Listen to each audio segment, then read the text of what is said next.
स्वामी, आज आपके मुखमंडल पर विषाद क्यों छाया हुआ है? क्या कारण है? कारण तो स्वाभाविक है, मैं उसका उपाय सोच रहा हूँ। कारण स्वाभाविक है और उपाय नहीं मिलता, ऐसी क्या बात है? मैं प्रतिदिन हर पल भोलेनाथ के दर्शन करता था, परंतु कई दिनों से भोलेनाथ भवन से बाहर ही नहीं निकले। मैं दर्शन भी नहीं कर सका, इसलिए मेरा मन व्याकुल है। भोलेनाथ के भोले नंदी महाराज विवाह के पश्चात भगवान शिव और माँ पार्वती समाधि स्थल पे तब दर्शन देंगे जब प्रणय का महामिलन पूर्ण होगा।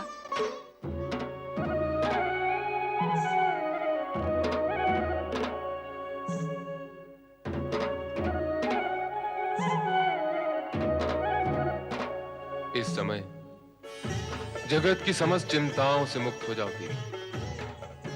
चिंता? हाँ, ये समय केवल चिंतन का है। हमारा यह प्रथम मिलन एक महापर्व, तुमने घोर तपस्या करने के पश्चात हमें प्राप्त किया है। इस सत्य से मैं परिचित हूँ। तो तुम्हारी इस कठोर तपस्या का उत्तर हम अपने प्रगाढ़ प्रेम से प्रदान करेंगे। वह तो आप सदा से करते आए हैं। मैं प्रकृति हूँ और आप पुरुष। तुम शक्ति और मैं शिव। हमारे इस प्रणय मिलन के महापर्व में कोई बात नहीं है देवी।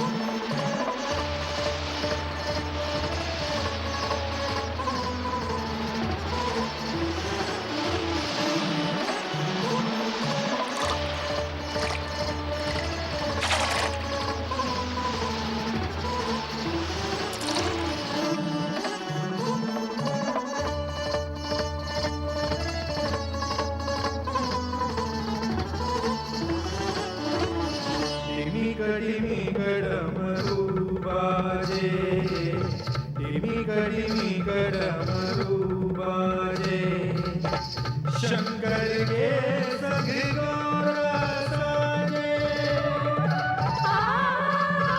शंकर के संग गौरा साजे, शंकर के संग गौरा साजे, डिमी कड़ी कर मरु बाजे, डिमी कड़ी कर मरु बाजे।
डिमिक डिमिक डमरू बाजे, डिमिक डिमिक डमरू बाजे।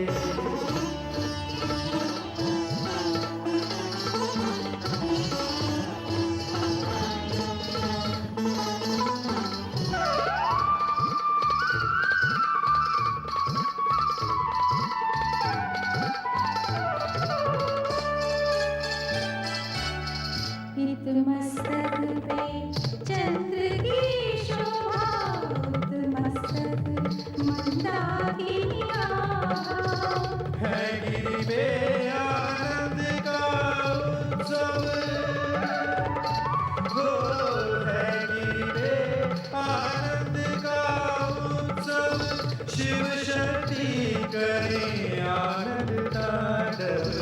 डिमिक डिमिक डमरू बाजे, डिमिक डिमिक डमरू बाजे। शंकर के संग गौरा साजे, हो शंकर के संग गौरा साजे, शंकर के संग गौरा साजे। डिमिक डिमिक डमरू बाजे, डिमिक डिमिक डमरू, डिमिक डिमिक डमरू, डिमिक डिमिक डमरू बाजे।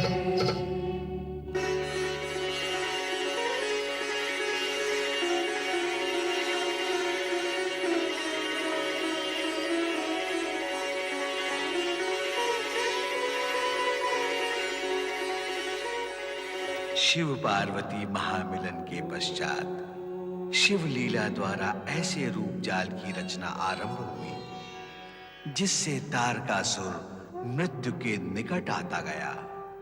यद्यपि भगवान शिव ने देवराज इंद्र को तारकासुर के वध का आश्वासन दिया था, फिर भी देवराज तारकासुर के भय से मुक्त नहीं हो पाए। भोलेनाथ ने हमें आश्वासन दिया है कि शीघ्र ही हमें तारकासुर के भय से मुक्ति मिल जाएगी। असुराधिपति महाबली तारकासुर की जय। असुराधिपति महाबली तारकासुर की जय। महाबली तारकासुर की जय। रुक जाओ, तुम लोग स्वर्ग में प्रवेश नहीं कर सकते। परंतु क्यों? स्वर्ग में हमें प्रवेश करने से रोकने का कारण? स्वर्ग लोक तुम्हारा नहीं है, महाबली तारकासुर का है। और जब तक तुम लोग महाबली तारकासुर को स्वर्ग का अधिपति स्वीकार नहीं करोगे, तब तक हम तुम्हें स्वर्ग में प्रवेश नहीं करने देंगे। ये कैसी हठधर्मी और उद्दंडता है मेघासुर? स्वर्ग का अधिपति इंद्र होता है, इसीलिए जब तुम्हारे स्वामी ने अनाधिकार रूप से स्वर्ग पर अपना अधिकार प्राप्त किया, तो उनके वरदाता ब्रह्मा जी ने उन्हें स्वर्ग से बहिष्कृत कर दिया। इतना सब कुछ घटने पर भी ये सत्य तुम्हारी समझ नहीं आया कि स्वर्ग पर केवल इंद्र का अधिकार होता है, केवल इंद्र का। बंद करो अपनी ये बकवास, ले चलो इनको महाबली तारकासुर के पास। शोणितपुर जाओ। असुराधिपति महाबली तारकासुर की जय। असुराधिपति महाबली तारकासुर की जय। देवर्षि, आप और मेरे जय बोलने से क्या वो दुष्ट स्वर्ग का अधिपति बन जाएगा? देवराज, संकट टालने के लिए कुछ शब्द इधर करने पड़ते हैं, किंतु उनके अर्थ उधर नहीं हो जाते। नारायण नारायण। अर्थात नारद लीला। समय की बलिहारी है। क्या खुसर फुसर चल रहा है? घुसर नहीं, केवल घुसर। प्रयत्न कर रहा हूँ कि महाबली तारकासुर के जय घोष करने का सत्य इनकी बुद्धि में घुस सके। बोलिए, असुराधिपति महाबली तारकासुर की जय। असुराधिपति महाबली तारकासुर की जय। असुराधिपति महाबली तारकासुर की जय। इंद्र ने महाबली तारकासुर का जय घोष कर उन्हें स्वर्ग का अधिपति स्वीकार कर लिया। इंद्र के साथ साथ सभी देवताओं ने स्वीकार कर लिया है। भगवान शिव ने मुझे तारकासुर को समझाने का आदेश दिया है, मैं वही जा रहा हूँ। और आप सब भी जय घोष करते हुए स्वर्ग का मार्ग पकड़ लीजिए। नारायण नारायण। असुराधिपति महाबली तारकासुर की छोड़ दो इन्हें। असुराधिपति महाबली तारकासुर की जय। असुराधिपति महाबली तारकासुर की जय। चलो महाबली तारकासुर को यह समाचार देते हैं कि देवताओं ने उनका जय घोष किया और उन्हें स्वर्ग का अधिपति स्वीकार किया। चलो। स्वर्गाधिपति दानवराज महाबली तारकासुर की जय हो। ये तुम क्या कह रहे हो मेघासुर? जो सत्य है वही कह रहा हूं महाबली। देवगढ़ हमारी शक्ति और सामर्थ्य से भयभीत हो गए हैं। उन्होंने स्वर्ग पर आपका आधिपत्य स्वीकार कर लिया है। यही उपयुक्त समय है जब स्वर्ग पर आक्रमण कर हम उस पर अधिकार प्राप्त कर सकते हैं। वाह वाह मेघासुर वाह। कभी कभी हमें लगता है कि तुम हमसे भी अधिक बुद्धिमान हो। तुम्हारा परामर्श सुनकर हमें अत्यंत प्रसन्नता हुई। देवगण भयभीत होंगे, कुछ भी नहीं कर पाएंगे। आक्रमण की तैयारी करो। नारायण नारायण। ये भूल कदापि ना करना दैत्यराज। यदि आपने स्वर्गलोक पर आक्रमण किया तो भगवान शिवशंकर आप पर क्रोधित हो उठेंगे। इससे पूर्व भी आप स्वर्गलोक पर आक्रमण करने के भयंकर परिणाम भुगत चुके हैं। तो क्या वो देवगढ़ का जय जयकार? शांत रहो मेघासुर, हमें विचार करने दो। नारायण नारायण। आपके साथ मिलकर मैं विचार करने ही तो यहाँ आया हूँ दैत्यराज। भगवान शिवशंकर ने मुझे इसीलिए तो यहाँ भेजा है। भगवान शिवशंकर का संदेश सुनते ही आप अवश्य प्रसन्न हो जाएंगे। संदेश? कैसा संदेश? शीघ्र कहो नारद। मैं यहाँ भगवान शिवशंकर की ओर से शांति का संदेश लेकर आया हूँ।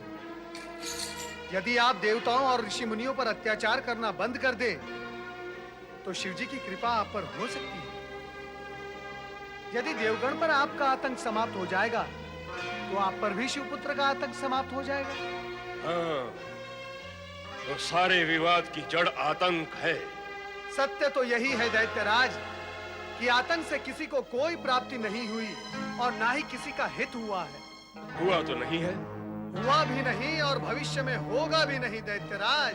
नारायण नारायण। ये भी सत्य है। तो फिर सत्य को स्वीकार करने में आपत्ति कहाँ है? विलंब क्यों हो रहा है दैत्यराज? ये सत्य तो जग विदित है। जो शिवजी के आदेशानुसार आचरण करता है शिवजी उसकी सदा रक्षा करते हैं। नारद, तुम जो कह रहे हो वो सत्य है और मैं जो कह रही। नहीं महाबली नहीं, आप नारद के बहकावे में ना आए। ये देवताओं का मित्र और हमारा शत्रु है महाबली। ये कभी भी हमारा हित नहीं सोच सकता। हाँ महाबली, जब स्वयं देवताओं ने आपको स्वर्गलोक का अधिपति स्वीकार कर लिया तो अब विचार क्यों और संदेह कैसा? मेघासुर ठीक कह रहे हैं स्वामी। स्वर्ग पर तुरंत आक्रमण करें और उस पर अधिकार करें। नारद की बातों में ना आए महाबली। ये ढोंगी है, हीरा रचाता रहता है। नारायण नारायण। पापियों के बीच में सज्जनता ही पाप है। चलो नारद चलो। नारायण नारायण नारायण। आपकी आज्ञा हो तो स्वर्ग पर आक्रमण की तैयारी करें महाबली। अवश्य स्वर्ग पर आक्रमण हो। तारकासुर स्वर्ग पर आक्रमण करेगा। अशुभ समाचार है देवराज। क्या अहित किया है हमने दुष्ट तारकासुर का? देवराज, असुर हित अहित कहाँ विचारते हैं? पर ब्रह्मदेव ने तो उसे सदा सदा के लिए स्वर्ग से निष्कासित कर दिया था। फिर उसने इतना साहस कैसे किया कि वो स्वर्ग पर आक्रमण करने का विचार भी करे? साहस नहीं, दुस्साहस। किंतु अब होगा क्या? होगा क्या और होगा कैसे? ये शब्द आत्मविश्वास और बल के अभाव का परिचय देते हैं अग्निदेव। आत्मबल का अभाव मन को विकल कर देता है। पुरुषार्थ की वृत्ति को अपनाने वाले प्रतिकूल परिस्थिति से डरते नहीं, प्रत्युत उसी को पैरों तले दबाकर कर्म के पथ पर बढ़े जाते हैं। गुरुवर, परिस्थिति प्रतिकूल ही नहीं, जटिल भी है। तारकासुर स्वर्ग पर आक्रमण करने आ रहा है। गुरुदेव, अब तो हमें ब्रह्मदेव के पास जाना ही होगा। देवराज, विधाता भी उसी की सहायता करते हैं जो स्वयं अपना सहायक सिद्ध हो सकता है। अर्थात? अर्थ स्पष्ट है देवराज। सदा भयभीत और आतंकित होकर देवताओं ने अपनी शक्ति का प्रयोग तारकासुर के विरुद्ध कभी नहीं किया। देवताओं के भय से तारकासुर उसी तरह शक्तिशाली होता गया जिस तरह दुष्टों के भय से भयभीत होकर सज्जन दुष्टों को और अधिक दुष्ट और अत्याचारी बनाते हैं। यही सत्य है गुरुवर, सत्य यही है। भयभीत या आतंकित होने का कोई कारण भी तो नहीं है देवराज। वरदान तारकासुर ने अपने तप के बल पर लिया है। ब्रह्मा जी ने अति प्रसन्न होकर उसके सात्विक भाव या सद्भावना के लिए उसे दिया नहीं है। लिया अथवा दिया, जो भी है गुरुदेव, तारकासुर को ब्रह्मदेव का वरदान प्राप्त है। पर आप सबको उनकी कृपा प्राप्त है। तारकासुर को दिए गए कृपाहीन वरदान का भेद प्रकट हो गया था जब ब्रह्मदेव ने तारकासुर को स्वर्ग से भगाया था। ऐसा करके उन्होंने स्पष्ट कर दिया कि वो आपके साथ है, आप ही के पक्ष में है और उनका आशीर्वाद भी आप सभी को प्राप्त है। ऐसी स्थिति में आप सभी को अपनी शक्ति का प्रदर्शन करके तारकासुर को ऐसा दंड देना चाहिए कि वो स्वर्ग के विषय में सोचने तक का साहस न कर सके। ऐसा ही होगा गुरुदेव, हम ऐसा ही करेंगे। हाँ, हमें ऐसा ही करना चाहिए। तो अब हमें तारकासुर के आक्रमण का उत्तर देने के लिए तत्पर हो जाना चाहिए। अवश्य मेघदेव, अवश्य। हम तारकासुर के आक्रमण का कठोर से कठोर उत्तर देंगे।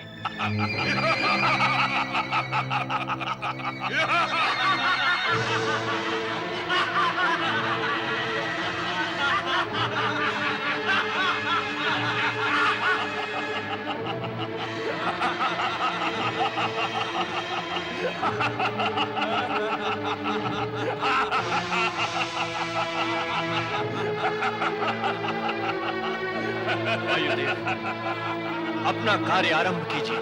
जो आज्ञा।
अग्नि मेरे वश में है, मैं हूं अग्निदेव।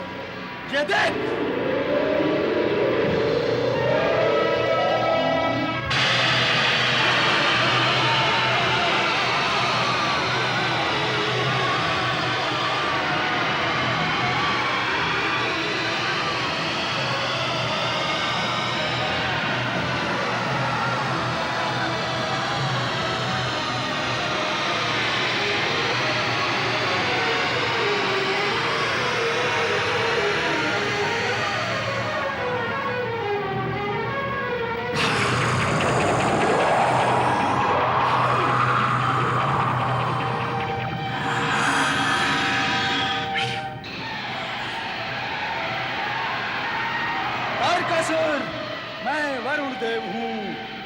जल मेरे वश में है, तेरे नहीं।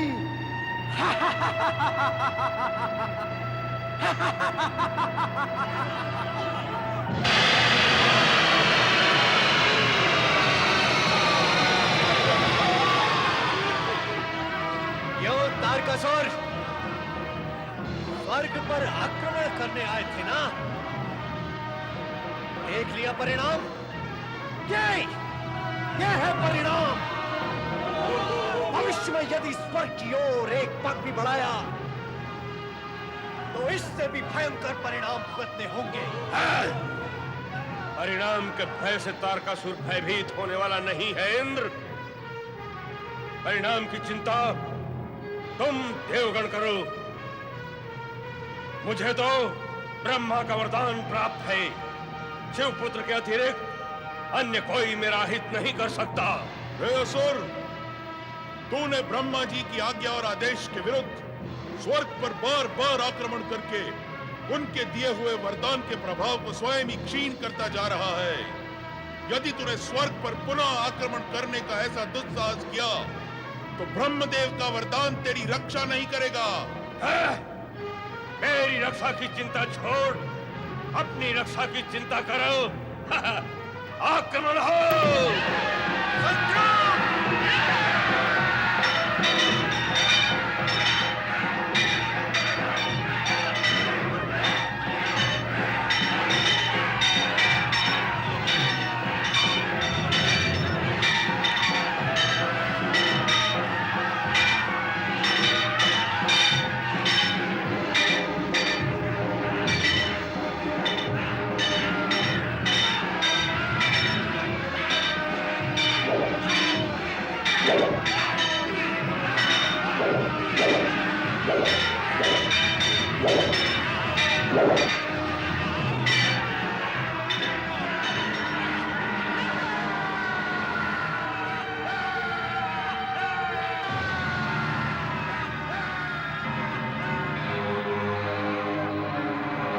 दानवराज, हमारी सेना का मनोबल टूट चुका है।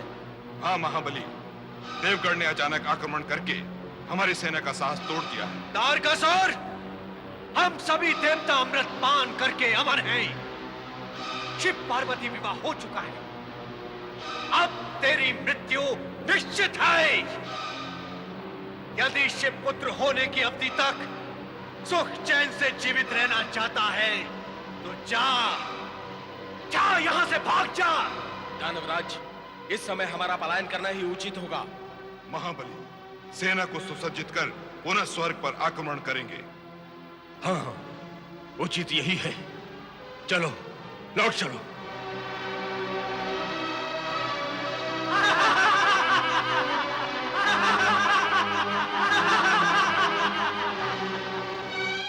सैनिकों, हमारे साथ अनिति व अन्याय हुआ है। हम शीघ्र पराजय स्वीकार नहीं करेंगे। ये देवतागण छली कपटी है, फिर भी विष्णु ब्रह्मा की आराधना करते हैं। हमें इन देवताओं का मान भंग करने के लिए इनके आराधक ऋषि मुनियों की आराधना व तप भंग करना होगा। हाँ महाबली, हमें ऐसा ही करना होगा। तो जाओ, अत्याचार करो इन पर, समाप्त कर दो इन्हें। महाबली तारकासुर की जय। महाबली तारकासुर की जय। महाबली तारकासुर की जय। महाबली तारकासुर की जय। महाबली तारकासुर की जय।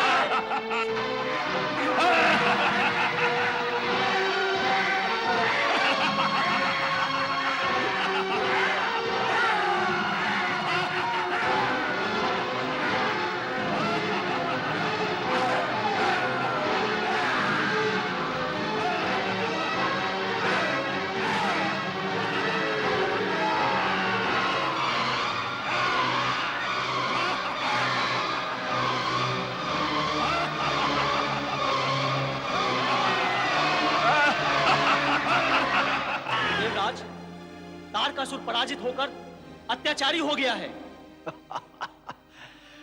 हाँ मेघदेव, हाँ, पहले वो अत्याचारी होकर पराजित हुआ था, अब वो पराजित होकर अत्याचारी हो गया है। दुष्ट वृत्ति वाला कभी भी सरलता से अपनी वृत्ति का त्याग नहीं करता। नारायण नारायण। अहंकारी व्यक्ति अपनी दुष्टता और दुष्ट वृत्ति को कभी नहीं त्याग सकता। यह सनातन सत्य है। देवराज इंद्र, तारकासुर अपनी हार की पीड़ा निर्दोष प्राणियों को मारकर शांत कर रहा है, ये तो आप देख ही रहे हैं। निर्दोष प्राणियों पर अत्याचार करने वाला स्वयं भी कब सुखी रहा है देवर्षि? सत्य वचन देवराज, सत्य वचन। परंतु ये कटु सत्य याद रहे कि तारकासुर पृथ्वीवासियों पर अत्याचार कर रहा है और आप देवगण यहां स्वर्गलोक में सुरक्षित हो गए। देवराज, पृथ्वीवासी अकारण ही इस विपदा में फंसे हुए हैं। उनकी रक्षा का उपाय करना ये आपका दायित्व है। देवराज, तारकासुर की समाप्ति का आयोजन सत्वर हो, इसका प्रयत्न करें तो उचित होगा। इसके लिए तो हमें भगवान श्री हरि विष्णु के पास जाकर परामर्श करना होगा। जो भी होगा होगा, पर करना तो होगा ही।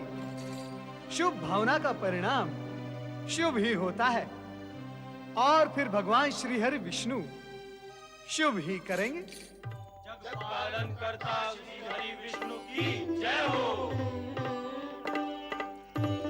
ये जयघोष कैसा स्वामी?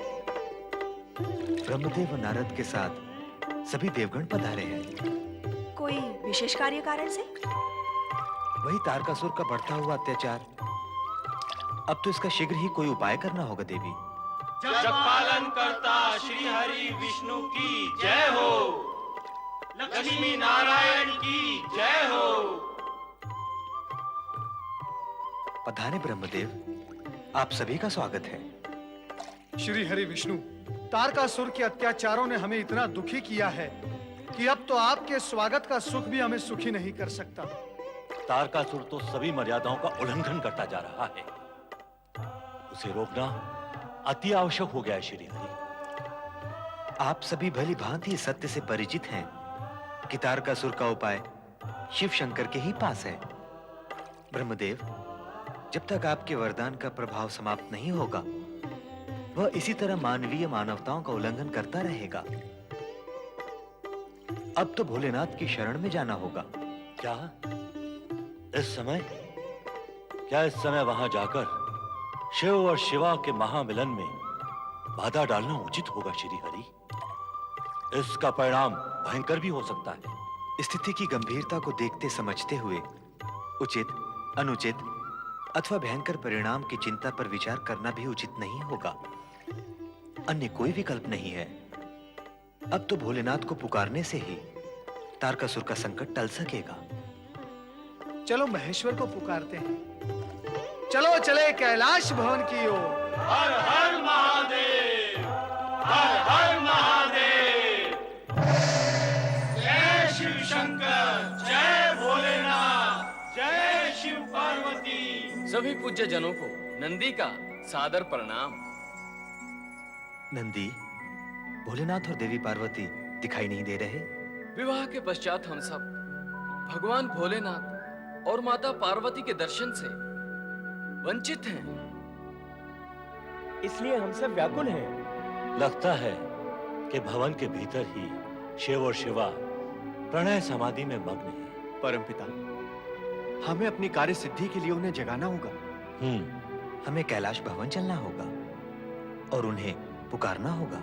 हाँ, हमें कैलाश भवन चलना होगा। चलिए।